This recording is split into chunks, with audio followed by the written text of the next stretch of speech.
Hey there, welcome to day 1252 of What's She Up To Now. Sharon Horne-Ellstrom here, documenting my journey as I transition from brick and mortar corporate world of business to the online world of business. All the craziness that is the online world versus the offline world, and a little bit of back and forth. In 2021, I am purposefully doing both offline businesses and online businesses. And I'll share some of my strategy and my reasoning throughout the year as to why and how I'm doing that, and why I think it's important. But today, it is the 4th of July here in the United States, and so I'm actually excited about the 4th of July this year. Last year, I didn't really do anything, and this year, I had moved and was in a huge transition, and so I didn't want to go do anything. And it was COVID-19, so there weren't fireworks displays and fireworks shows in many communities. I know that we usually, where I live in a small town on a river, and the town across the river in a neighboring state and our city, our town, take turns, and they alternate nights for fireworks. Well, last year nobody had fireworks. This year, that town in Minnesota, as a matter of fact, is opting out of fireworks. They're not doing fireworks. But last night we had the firework display in my small town, and normally I wouldn't go, but I went with my daughter and my son-in-law and my son and my granddaughter, although my son-in-law and granddaughter went back home because it was so busy and we forgot to bring the diaper bag for the baby. But we wandered around and saw the crowds and just reveled in the freedom that we have here in America, and that we're returning to now that a lot of the COVID things and the COVID and the pandemic are settling down. It was an absolute delight to see people out enjoying themselves, having fun, smiling, laughing, and enjoying the fireworks together. We took a blanket, sat right under the Hudson sign, which is my town, and actually enjoyed the fireworks. I got some pictures so I could share them with my son-in-law. I'll have to look and see if any of them worked out. I tried to video the finale, but we never know if it's going to work out till we go back and check. So fireworks, we'll start with fireworks today. I think people either love fireworks or don't like fireworks, or just don't care. They just are ambivalent about fireworks. And I grew up in a family, we sold fireworks for decades as a family, and now my brother-in-law and one sister run the fireworks business.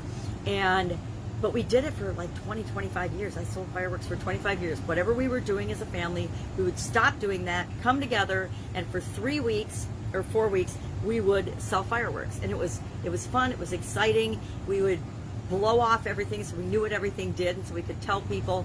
And it was just a really fun seasonal business. And so I have a true affinity and true love of fireworks. I think for 10 years or so I loved setting them off, and then you kind of get tired of it and you let the kids and the next generation do it, and that's what we did. But I love fireworks. I think they're fun and amazing, and I know there was a lot of shortages of fireworks this year, but you wouldn't know it because for the last 2 weeks or so, fireworks have been going off all over our neighborhood and in the surrounding area. And I'm sure they'll continue. Tonight will for sure be a huge fireworks show and display and party, and then I would imagine for the next few days, probably even into next weekend, we'll hear fireworks going on. Live in a place that's surrounded by trees, so I don't really get to see them very much, which is part of why I went to the fireworks show last night. So what does that have to do with anything besides remember to take time, appreciate the things that we have in our lives, our freedoms and our opportunities to make choices and things. Today our idiom for Supersize Your Business was freedom of maneuver. And with this video, I spelt it the other way, manoeuvre or whatever. I guess it's probably the British English spelling and maneuver. And they were used interchangeably online. And so I was trying to figure out, well, which one is the correct spelling? And I would imagine they're both correct, because I couldn't find one standing out over the other. Probably maneuver, just the M-A-N-E-U-V-E-R is the American version, the more common version. But freedom of maneuver reminds us that we have the freedom of movement, the freedom to choose. We have the room around each and every one of us if we decide to exercise and take it to create whatever it is we want in our lives. I shared it with respect to business and our businesses and how do we grow our business, and shared the 6 forms of maneuver. And I guess I have totally removed, I don't have a military background. My nephews and niece and on both sides of the family there's people in the military, but I have never been in the military. So I don't understand military or warlike thinking or analogies. So I thought it was pretty interesting to have a different perspective on how we can look at the changes, the challenges, the situations we find ourselves in, both with respect to our businesses and with respect to our personal lives. And I thought it was fun to look at those 6 things and say, okay, well, how would this apply to my business? How could this apply to my life, a situation I might have in my relationships, a situation I might have with my finances, a situation I might have with my spirituality or my physical well-being and health? How could I use these 6 different ways of attacking a problem or dealing with a situation to look at that situation differently, to come up with my own best scenario, my own best creative solution? So I guess I should share those 6 since I've talked about them. The 6 forms of maneuver, according to the internet and the 1970s maneuver warfare, are envelopment, I'm not sure how to pronounce it, but surrounding something, enveloping it, flank attack, frontal attack, infiltration, penetration, and turning movement. I think of a turning movement as a pivot or a change in direction. I've done all those, but not necessarily thought of them in those terms. So now it gives me a new framework to think about how might I apply these different strategies or tactics to my marketing for my business? How might I apply them to my problem solving or change process? How might I apply them to anything, maybe in my personal life or in my business life? So I always get kind of excited when I learn about or see a new framework that I haven't really been exposed to before. And I'm the first to admit, military things and attacking and warfare, something I've never even thought about. But I guarantee that billions and not trillions of dollars and years and centuries of thinking have gone into those type of strategies. So how might we be able to take them and apply them in an ethical, moral, and legal way, of course, to our businesses and to our life? Because it's up to us to always decide what everything means for us and how we're going to use it in our life to create the life that we want.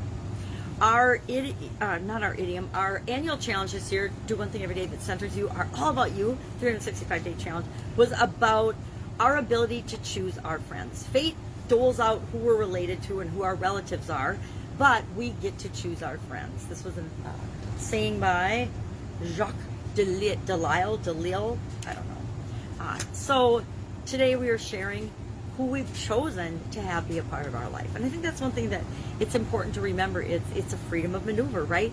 We get to choose. We don't get to choose the family we're born into, the community we're born into, where we're born, who we're born to, the experiences we have as a young child. But at some point, we get to stop and say, I get to decide and choose whether I'm going to participate in this or not. I, over the last decade, have really given myself permission, and of course I always had it, I just didn't realize it, to choose the situations, the dramas, the experiences I am or am not going to participate in. Drives my family and my sisters nuts sometimes when they bring up a topic or a drama or a situation, and I just take a deep breath and say, I understand that, I see what you're going through, I choose not to participate in this drama, in this situation, in this experience. I don't want to spend my time and energy, because our time and energy is actually our most valuable resource, and our attention. Am I going to spend it on this particular topic or thing? I understand it's a problem and a drama and a situation that you need to deal with. I'd be glad to give you my opinion, but I'm not going to jump in and be involved in the situation with you. And I think that has lowered my stress level, the drama, the exasperation, the frustration in my life dramatically by just that one change, consciously deciding if I am or am not going to participate in a discussion, if I am or am not going to do something or have an experience. I think it's interesting. One of the things I learned about online, and I honestly do not remember ever hearing or thinking or feeling this way when I was in the offline world, and it's called FOMO, the fear of missing out. And I think I probably experienced some of it online, because the marketing online is so targeted and so strategic and so strong and so sometimes manipulative or persuasive. Let's say persuasive instead of manipulative, that it would create this artificial fear of missing out in me sometimes. And I laugh because I look at it now from the outside and I choose whether I'm going to participate or not based on where am I going, what am I trying to achieve in my business and in my life? And does this thing, this event, any event or anything or any experience or any training or coaching or webinar or book or piece of information, does this move me toward what I want and what I want, not what some marketer wants me to want? Does it move me toward my goals and objectives or not? If it doesn't, it's easy to say no. And once I say no, I have no fear of missing out because I have made a conscious choice and decision. It's when we let other people think for us and other entities and other things think for us that we get that artificial fear of missing out. It's the same thing I believe about struggling or hustling. We can choose not to participate. I choose to not struggle or sacrifice. I don't feel like I have ever sacrificed anything in my life because I have gone along and made conscious choices when I was going to get married, when I was going to have kids, when I was going to switch businesses, when I was going to be involved in different experiences, when I was going to learn different industries. I chose those things. So you can look at life of all the things that you can't do or all the things you're missing out on, which is a very pessimistic, negative, lack and scarcity point of view, or you can look at all of the choices that you're making to create the life that you want. I think it's a lot more fun to look at the choices I'm making to create the life I want and to create the results I want than it is to think, oh my God, I sacrificed going out to the bars with my friends. I sacrificed going on a girls' weekend. I sacrificed. No, I didn't. I sacrificed my class reunion. I actually missed my last class reunion because I chose to do something for my business and my life that matched my long-term goals more than going to my class reunion. And it's interesting because that's the first class reunion of all of them that I've missed. And, I could have felt fear of missing out and been sad, but instead I looked at everybody's pictures. I enjoyed it. The information that I got about the event, and I realized that the time I spent at the event that I chose to go to instead of my class reunion moved me in the direction I wanted to go more than going and seeing friends from high school would have. And I love the people that I went to high school with, but it was more important to keep moving forward and getting momentum toward my goals and objectives than it was to go to that event. So did I have a fear of missing out? No. Did I miss out? No, I'll catch them, the next 5 years around. So freedom of maneuver, choose your friends, choose the people, choose the opportunities. Those are the things I'm thinking about today.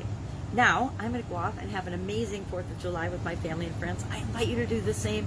If I can help you in any way, hit me up. I probably won't answer you until Tuesday. So if it's super duper important, just direct message me. I like to be a resource as long as I can, as much as I can, for people like me who are making changes, making pivots, making maneuvers in our lives to change. And we never have all the answers. I was going to say we might not have all the answers. But guess what? Nobody ever has all the answers. Nobody. I don't care how smart they are, how ingenious they are, how big a guru they are, how big a star they are, how big an influencer they are. Nobody has all the answers, right? Nobody. So don't think that you should have all the answers either. And don't be afraid to ask. Ask for help. Ask questions. Don't expect people to do it for you because nobody can do it for you. Only you can. But ask so that you know what is the next step for you. All right. Have a great day. I'll, of course, see you tomorrow. Happy 4th. Bye. And a smiley face for the road.